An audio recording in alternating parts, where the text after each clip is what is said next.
সালের যে পঞ্চায়েতের টিকিট, সেই পঞ্চায়েতের টিকিট পাইয়ে দেবে, আমাকে বড় পদ দেবে, সেই সব প্রলোভন দেখিয়ে আমার কাছ থেকে ধাপে ধাপে বিভিন্নভাবে তারা টাকা চায়। এবং আমিও সেই সময়, যেহেতু আমি তৃণমূলের একজন সাধারণ সদস্য ছিলাম, তাদের কথায় প্রভাবিত হয়ে বা ভয় পেয়ে সেই সময় আমি তাদের টাকা দিই।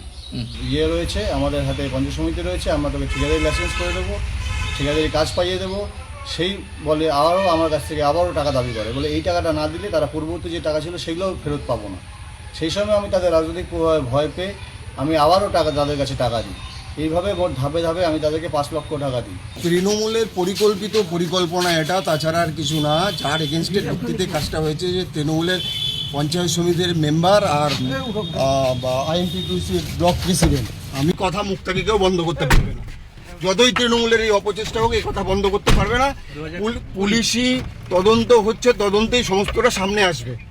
অভিযোগের ভিত্তিতে এরা অ্যারেস্ট হচ্ছে এবং আমার বক্তব্য যে এদের চরম থেকে চরম সাজা হওয়া উচিত, যাতে আগামী সময়ে কেউ এইরকম অন্যায় করার সাহস না দেয়।